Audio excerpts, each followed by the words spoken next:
बिस्मिल्लाहिर्रहमानिर्रहीम। अस्सलाम वालेकुम स्टूडेंट्स, कैसे हैं आप सब लोग। अच्छा, आज हम लोग अपना बायो 101 का क्विज करेंगे। अगर आप लोगों को पेड सर्विसेज चाहिए तो डिस्क्रिप्शन में नंबर मौजूद है, लिंक मौजूद है, आप लोग वहां से हमसे पेड सर्विसेज भी ले सकते हैं। ठीक है, और बाकी मेरे चैनल को अपने सब्सक्राइब भी जरूर कर देना है, वीडियोस को आगे शेयर भी जरूर करना है। आप लोगों की जितने भी एमसीक्यूज आएंगे ना आपके इस क्विज 1 में, वे सारे के सारे एमसीक्यूज इसी एमसीक्यूज के वीडियो में से ही आएंगे।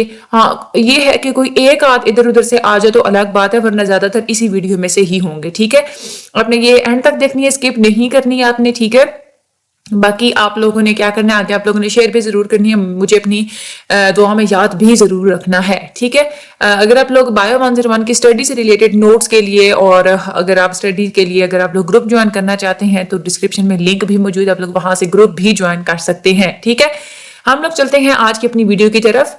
अच्छा, हमारा जो सबसे पहला ये है MCQs, which of the following cell organelles is present in animal cells and absent in plant cells?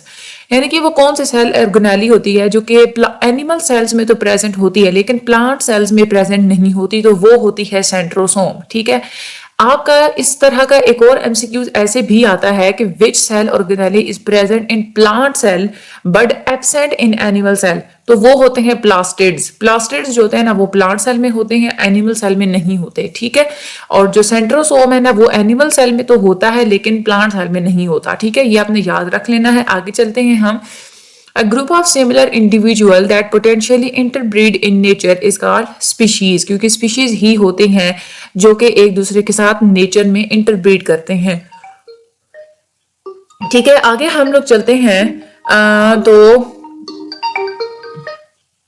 अच्छा, उसके बाद आगे हम लोग चलते हैं।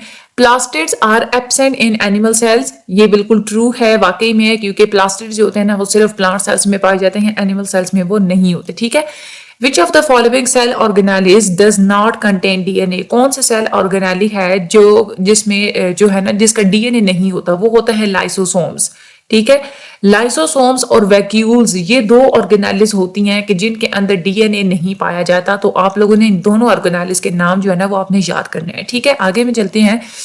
Which of the following is the correct order of organization in living things from the most basic to most complex? देखिए, इंसान कोई भी लिविंग थिंग, कोई भी जानदार होता है ना तो उसके अंदर सबसे पहले एक सेल होता है, बहुत सारे सेल मिलके टिश्यू बनाते हैं, बहुत सारे टिश्यूज मिलके ऑर्गन बनाते हैं, बहुत सारे ऑर्गन मिलके ऑर्गन सिस्टम बनाते हैं, और ऑर्गन सिस्टम्स जो होते हैं ना वो पूरा मिलके एक ऑर्गेनिज्म बनाते हैं। ठीक है, तो आपने ये सीक्वेंस याद रखनी है, सेल, टिश्यू, फिर ऑर्गन आता है, फिर ऑर्गन सिस्टम आता है और फिर ऑर्गेनिज्म आता है। ठीक है, आगे हम लोग चलते हैं। Dash is formation of a form of messenger RNA from DNA, जब डीएनए से मैसेंजर आरएनए बन रहा होता है तो वो जो प्रोसेस होता है वो होता है ट्रांसक्रिप्शन। ठीक है, इस तरह का आपका एक और भी एमसीक्यू आता है कि मैसेंजर आरएनए से यानी कि राइबोसोम्स के थ्रू जो प्रोटीन्स बन रहे होते हैं ना वो वाला प्रोसेस होता है ट्रांसलेशन। ठीक है, यानी कि जो मैसेंजर आरएनए बनने की बात हो रही होगी ना वो क्या होता है ट्रांसक्रिप्शन, और जहां पे प्रोटीन्स बनने की बात हो रही होती है वो क्या होता है ट्रांसलेशन। ठीक है, आगे हम लोग चलते हैं। Dash is the separation of allele pairs different traits from of the same gene during meiosis so that they can transfer specifically to। अच्छा देखें, एलील्स की जो सेपरेशन होती है ना मियोसिस के दौरान उसको हम लोग कहते हैं सेग्रीगेशन। ठीक है, ये क्या होती है, सेग्रीगेशन होती है। ठीक है, आगे हम लोग चलते हैं। A cross between a true breed plant or animal with another true breed plant or animal is called, वो होती है प्योर क्रॉस। जहां पे ट्रू ब्रीड हो रही होती है ना एनिमल या प्लांट्स की, वो क्या होती है, प्योर क्रॉस होती है। वो आप लोगों ने बात याद रखनी है। ठीक है, आगे हम चलते हैं। The organisms which are made up of many cells are called multicellular organisms. ठीक है, जिनमें बहुत सारे सेल्स होते हैं वो मल्टी सेलुलर होते हैं। लेकिन यहाँ पे एक और ऐसा भी एमसीक्यूज आपका आ सकता है, the organisms that made up of only one cell, वो कौन होते हैं, यूनिसेलुलर होते हैं। ठीक है, तो ये दो तरह के एमसीक्यूज इसमें से आ सकते हैं। उसके बाद है a dash is a length of DNA coiled around a set of proteins, वो होती है न्यूक्लियोसोम। ठीक है, यानी कि एक प्रोटीन की सेट के साइड पे जो डीएनए कॉइल हुई होती है ना, रैप हुई होती है, उसको हम लोग न्यूक्लियोसोम बोलते हैं। ठीक है, और डीएनए का जो सबसे स्मॉलेस्ट पोर्शन होता है ना उसको हम लोग न्यूक्लियोटाइड कहते हैं। ये भी आपके एमसीक्यूज में आ सकते हैं। ठीक है, कि न्यूक्लियोटाइड क्या होता है, तो nucleotide are the smallest portion of the DNA. उसके बाद हम आगे चलते हैं। Chromosomes are duplicated during what portion of the cell cycle? Chromosomes cell cycle में जो डुप्लीकेट होते हैं ना वो प्रोफेज में होते हैं, ठीक है। इसका करेक्ट आंसर जो है ना वो प्रोफेज है। यहाँ पे ये दो आंसर जो है ना वो गलत लगे हुए हैं। Chromosomes are duplicated during the portion of cell cycle that is a prophase, ठीक है। आगे हम चलते हैं। Translation is formation of a protein or peptide by messenger RNA with the help of another organelle called ribosome. देखिए protein की जहां पे भी फॉर्मेशन हो रही होती है ना वो राइबोसोम है। अब देखिए मैंने इस तरह का आपको पहले भी एमसीक्यूज बता दिया है कि ट्रांसलेशन क्या होती है कि जहां पे प्रोटीन्स की फॉर्मेशन हो रही होती है, ठीक है। अब यहाँ पे चलें तो ऑर्गेनेली कॉल्ड क्या आएगा यहाँ पे ये ribosome. Translation is formation of a protein or the peptide by messenger RNA with the help of another organelle called ribosome. ये आपने याद रखना है, ठीक है। आगे हम चलते हैं। विच of the following statements is true about nucleus? Nucleus के बारे में कौन सी स्टेटमेंट ट्रू है? एक तो ये कि न्यूक्लियस के अंदर डीएनए भी होता है, जेनेटिक मटेरियल भी होता है, ये तो ठीक है। It is called the brain of the cell, ये भी ठीक है। पूरे सेल का जो दिमाग होता है वो न्यूक्लियस ही होता है, ठीक है। उसके बाद it is absent in prokaryotes, जो न्यूक्लियस होता है ना वो प्रोकैरियोट्स में जो है ना वो नहीं पाया जाता, ठीक है। तो all of the mentioned options जो है ना वो इसका करेक्ट आंसर है। आगे हम लोग चलते हैं। The members of a gene pair separate from one another independent of the members of the other gene pair। देखिए जहां पे independent of the members of other gene pair वाली आप लोगों के पास आएगी ना वो कौन सा लॉ होता है? मेंडल का लॉ ऑफ इंडिपेंडेंट असॉर्टमेंट, ठीक है। That is a law of independent assortment है ये। Dash have double set of chromosomes. Double set of chromosomes जहां पे होते हैं वो होते हैं डेप्लॉइड। जहां पे सिंगल सेट होता है क्रोमोसोम्स का वो क्या होता है? हैप्लॉइड, ठीक है। ये भी आप लोगों के दो तरह के एमसीक्यूज आ सकते हैं। Dash is a formation of messenger RNA from DNA. Messenger RNA की फॉर्मेशन को हम लोग ट्रांसक्रिप्शन कहते हैं, ये मैं पहले भी आपको बता चुकी हूँ। Which of the following statements is true about cell wall? Cell wall के बारे में कौन सी स्टेटमेंट जो है वो ठीक है? Cell wall is mainly composed of cellulose. Cell wall जो है ना वो सेलुलोज से मिलकर बना होता है, तो ये इसकी करेक्ट स्टेटमेंट है। Cell wall is mainly made up of cellulose. A dash is a length of DNA coiled around a set of proteins। ये फिर से रिपीट हो गया, न्यूक्लियोसोम है इसका correct answer. Organisms made up of many cells are called multicellular organisms। आगे ये smallest unit of DNA is called a nucleotide। ये मैंने आपको पहले कहा था ना कि ये smallest unit होता है DNA का, उसको हम लोग न्यूक्लियोटाइड कहते हैं, ठीक है। आगे चलते हैं।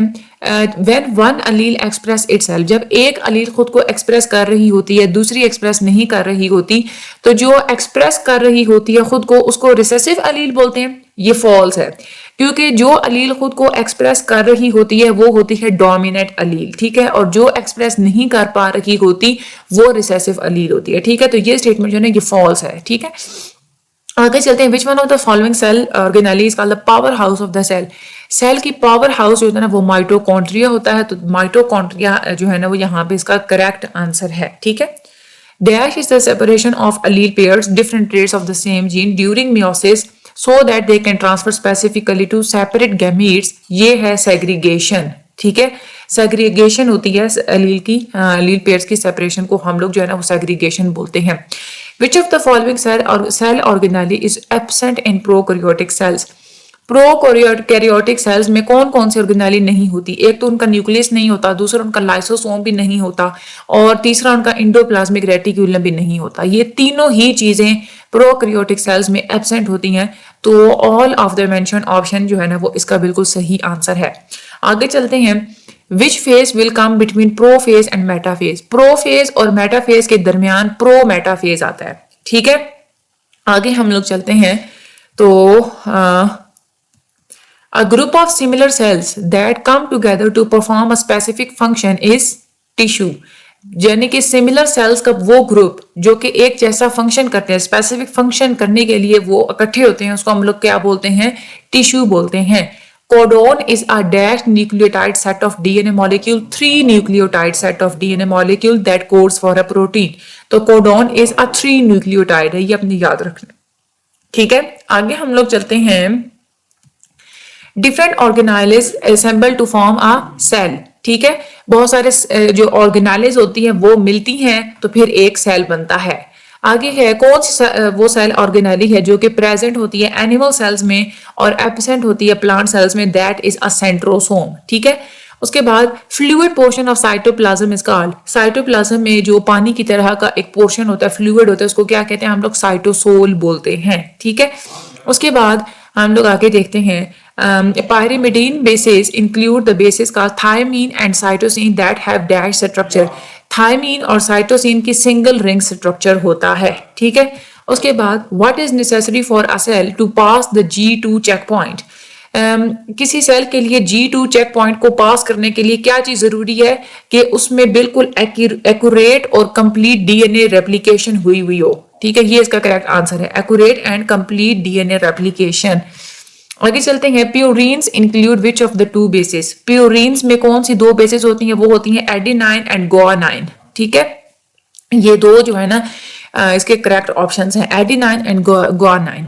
आगे है chromosomes are duplicated during what portion of the cell, ये इसका प्रोफेज इसका जो है ना वो करेक्ट आंसर है, ये क्रोमोसोम जो डुप्लीकेटेड होते हैं ना वो प्रोफेज में होते हैं। Which of the following cell organelles is involved in the storage of food and other nutrients? देखिए सेल को सरवाइव करने के लिए सेल को जो खाना और जो भी न्यूट्रिएंट्स चाहिए होते हैं वो सारे स्टोर होते हैं वैक्यूल्स के अंदर, ठीक है।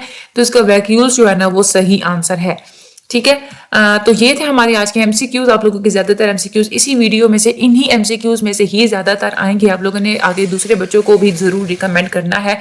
बाकी मुझे अपनी दुआ में याद रखिएगा। अल्लाह ताला आप सब लोगों की मदद फरमाए। मेरे चैनल को सब्सक्राइब भी जरूर कर दें, आगे प्लीज शेयर भी जरूर कर दें। शॉर्ट लेक्चर्स के लिए भी हमारे चैनल को ही रिकमेंड कीजिएगा। Thank you so much and Allah Hafiz.